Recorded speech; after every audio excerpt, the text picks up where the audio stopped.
All right. Good afternoon, everybody. Good to see you all here.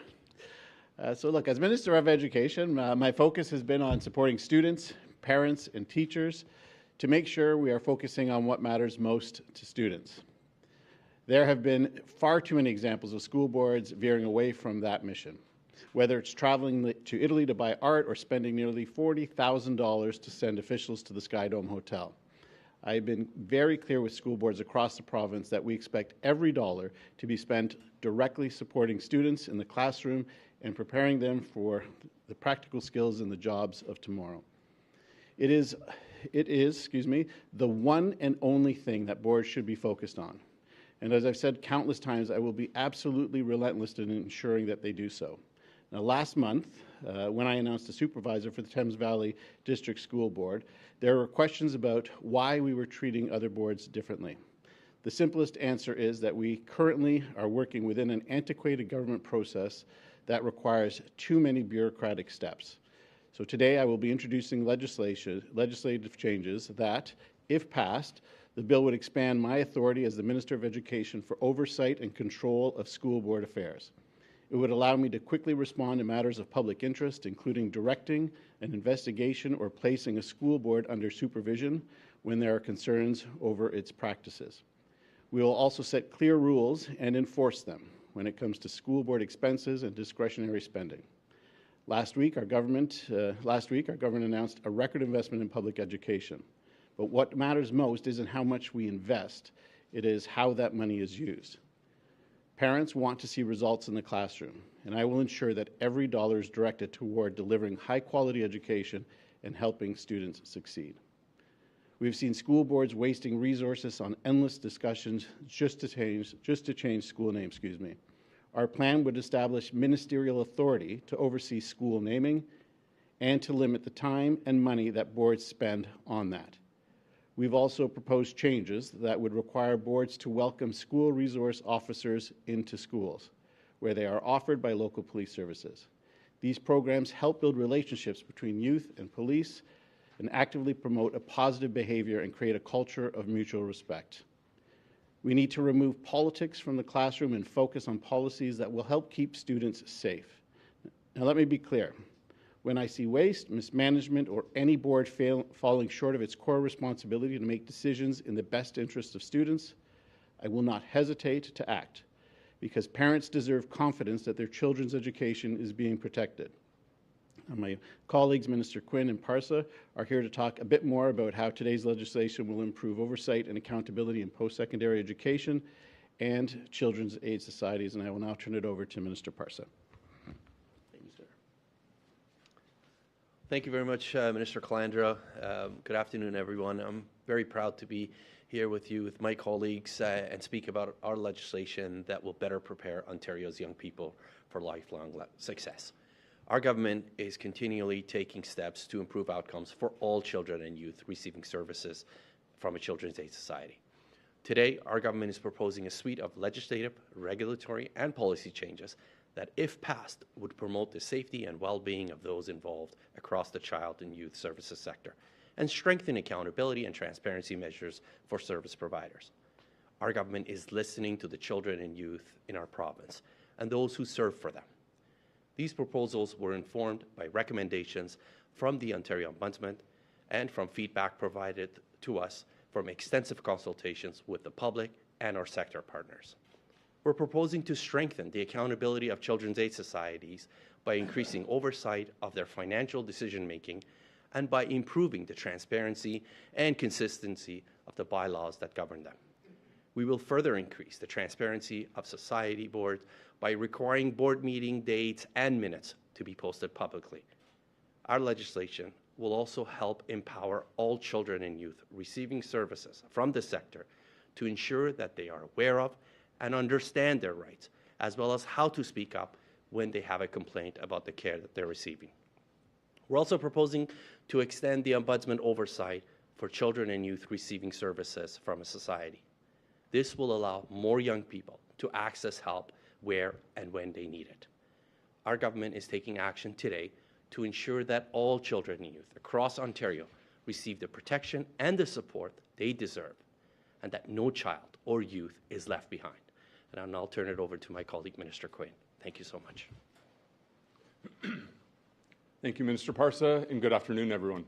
Ontario's colleges and universities are a cornerstone of our economy. They are the world-class institutions that foster and train the next generation of workers, innovators, and leaders. As our government continues to fulfill our election promise of protecting Ontario, we are taking action to protect the future of our workforce, our students. That is why, alongside my colleagues, we are proud to be tabling the Supporting Children and Students Supports Act this afternoon.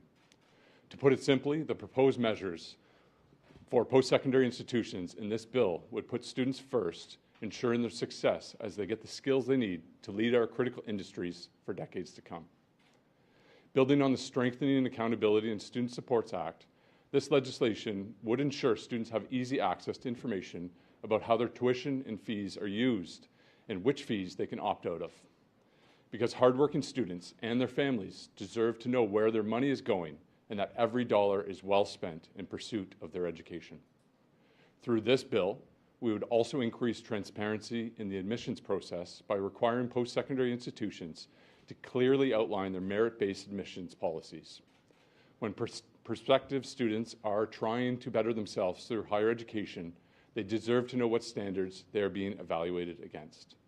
And those standards should be directly related to their academic achievements and potential for success in Ontario's economy. We know our colleges and universities are already home to the best and the brightest this country has to offer. But we've heard from students and their families that the admissions process is unclear to them. So through this legislation, if passed, we would take the mystery out of applying to post-secondary education, ensuring students know exactly what they need to begin achieving their full potential at a college or university. Protecting students also means protecting their discoveries. Every day at our colleges and universities, groundbreaking research is taking place, driving our economy and improving the lives of the people of Ontario and across all of Canada. But critical research like this needs to be protected. That is why this bill would require all publicly assisted colleges and universities to develop and implement formal research security plans, unifying our approach to research security across all of our institutions. We know that we are the strongest when we work together. And now more than ever, it is crucial that Ontario safeguards our research to protect our workers, our economy, and our future from any threats that may come our way. Should the bill pass, I look forward to consulting with the sector to ensure the best path forward as we implement each of these initiatives to support student success. Together, these proposed measures outlined in the Supporting Children and Students Act would put students at the forefront, ensuring our post-secondary sector continues to be transparent and accountable. As we have always done, our government will do whatever it takes to uphold Ontario's world-class post-secondary education system and ensure today's students are ready for the jobs of tomorrow. Because when we protect students, we protect Ontario. Thank you. We will now open the floor for questions from the media. Just a reminder, it's one question, one follow-up. Minister Calandra, do you have any specific boards in mind that you would like to use some of these new oversight powers on, like supervision and investigations, and specifically the Brand Catholic one, TDSB? What do you have in mind? Look, I think what the investigations that we have underway highlight for me is the challenges that we have had in order to exercise the government's ability to move in and send in supervisors and do investigations. So this legislation, as outlined, will make it much easier for us to do that. It will allow me to have ministry officials also do some of these investigations, and it would no longer require me to wait for a recommendation from a third party as to whether a board should be taken under the supervision of the ministry. So, look, in short, this is for every board across the province of Ontario. It removes an antiquated, old, outdated system that made it very difficult for the ministry to exercise what it should have, is the authority to step in when boards aren't doing what they're doing, what they're supposed to be doing, and when they have gone off the rails either financially or on other matters that are important to students, parents, and teachers. I was just going to say, so if we could rewind the clock on the Brantford Art Farm trip to Italy, how would this have worked? Would you have heard of this and then been able to put a supervisor in there right away? Yeah, it could be on something like that. It wouldn't have to have waited in the Thames Valley. If you look at the Thames Valley situation, and I'm sure most of you read the report on Thames Valley, highly egregious waste of taxpayer dollars. It would have allowed the ministry to step in much sooner in order to make change on Thames Valley or any other board where it is very clear that they have strayed from their principal mission of ensuring that students and teachers and frankly parents get the resources that they need to give our kids the best education possible. Look, boards of education have one job: give the teachers the resources that they need so that we can have the best students. When they stray from that motion, the government, the Ministry of Education, should take responsibility and should step up. This legislation allows us to do that. And clearly you thought that there's so many brazen things happening that people weren't getting the message. Like, what was your thinking? Yeah, I think in part some of the most egregious examples that we've seen, but in reality as well, it's become very clear to me that we had to update the system, right? We just had to update it. So right now the process is, you bring in a third-party investigator. It could take weeks or months to get a report back from the third party. I would then need a recommendation from a third party. As Minister of Education, I need a third party to recommend whether I should assume responsibility for a board that is doing something wrong.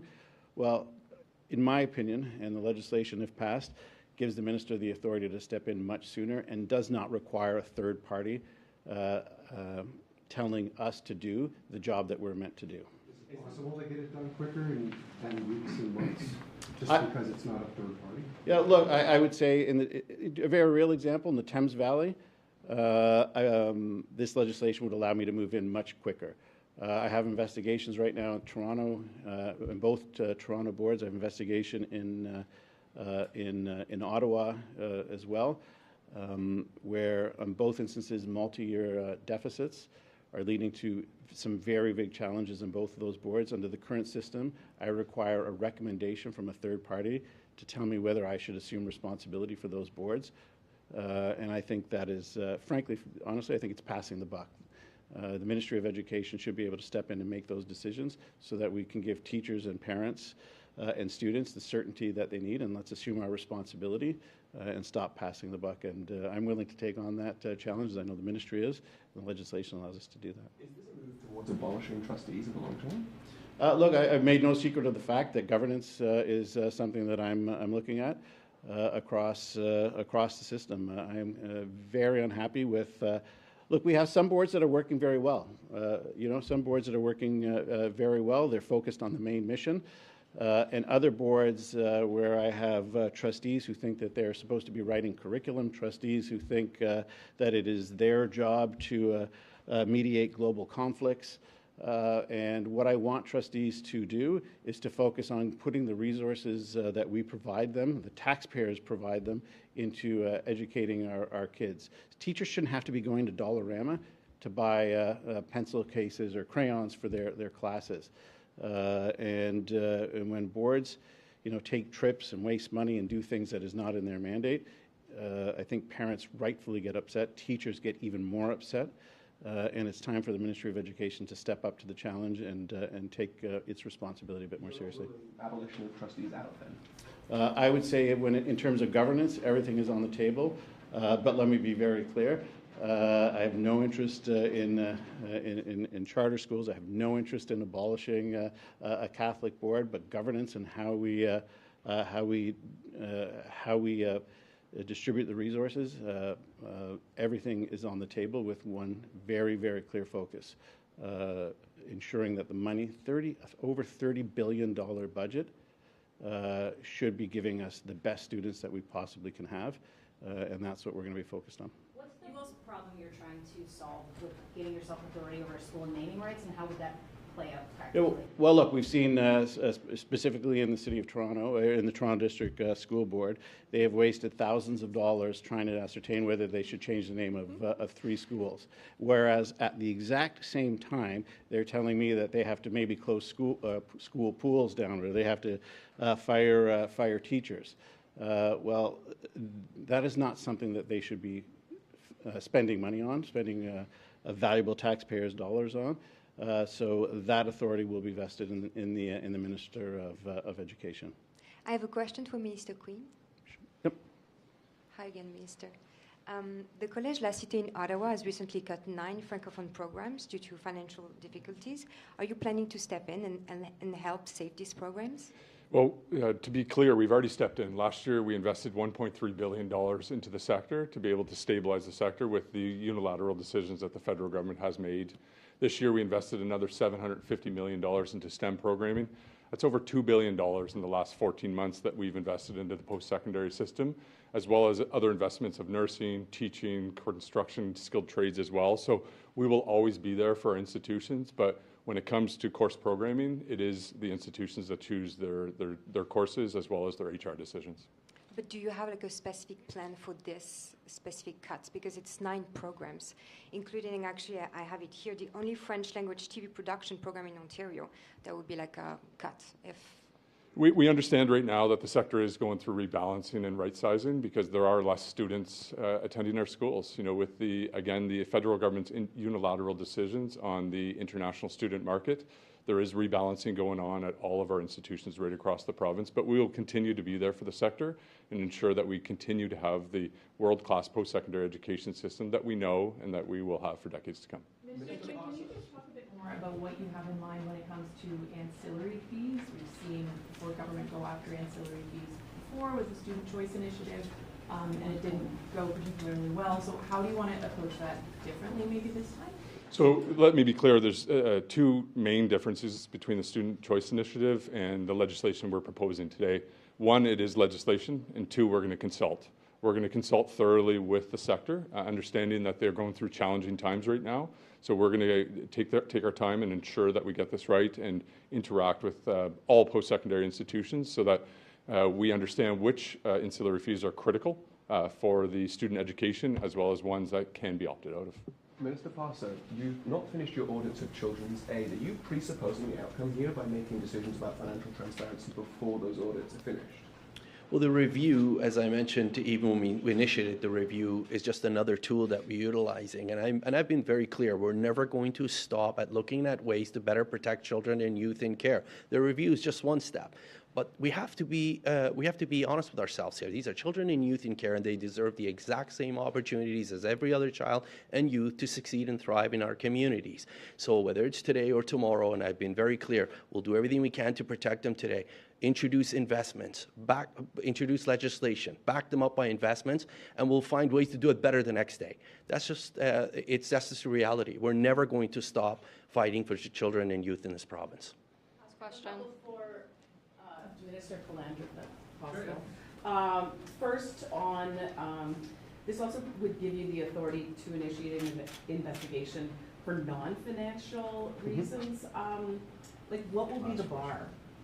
Yeah, look, we'll see. That'll be judged through regulations. But there are examples across the province of Ontario. And again, I hate to keep coming back to the Toronto District School Board, but I said I want politics out of the schools.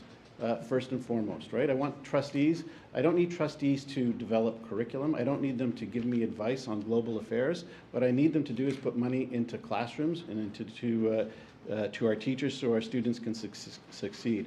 When they move away from that mission, I will have the authority under this legislation to put them back on track and ensure that they're focused on their main mission, student achievement, full stop. And I will not hesitate to step in where I need to step in. I am frankly as done as all parents are and teachers are with a school system that has turned into a political battle zone.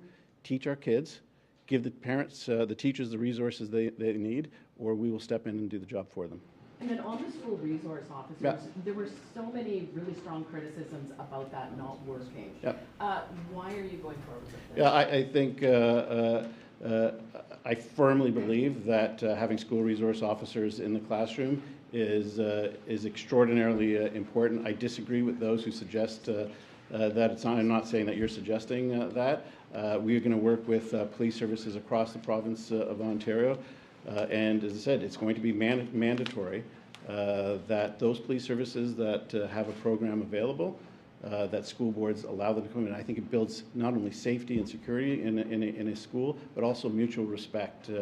Those police services that might not necessarily have the resources, we're going to work with them to get them the resources, because this is very, very important. I think you might, I know they called last question, I'll probably get in trouble, but I think, does anybody else have a? Yeah, the sure, first you could just explain. yeah. I mean, I think his was similar to mine. Was it? Okay, that's fine. So we're okay. Yeah.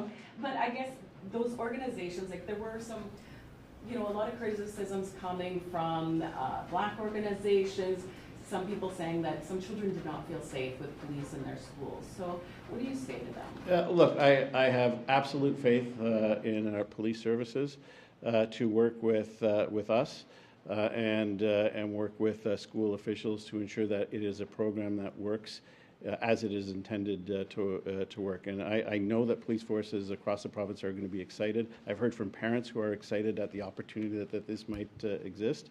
And we will work to make sure that it is in the best interest of all students. I firmly, as a parent, I completely disagreed when the decision was made in a number of boards to withdraw resource officers from the school. We're going to put them back in. We're going to make it mandatory, and we're going to make sure that we work on doing it in a way that is beneficial to students and teachers. Really quickly on transparency, this gives you a lot of power, right, Sure. to make a lot of decisions. What transparency mechanisms will be in place so parents can understand the working that has gone into you putting a board under supervision? Will that be in regulation and legislation? Will there be mechanisms we can read? Yeah, there will obviously be additional regulation that will have to support the measures that we are bringing in today. And as I said, I am prepared to take responsibility for the things that should be the responsibility of the Ministry of Education. I think for far too long, what we've done is farmed out that responsibility to boards across the province of Ontario, whether it is on curriculum, whether it is on the school resource officers, whether it is on financial accountability. We're assuming that responsibility back into the Ministry of Education, because that's what we've heard from parents, that's what we've heard from teachers, and that's what we think will be the best way to ensure maximum student success. Okay, thank you so much, everybody.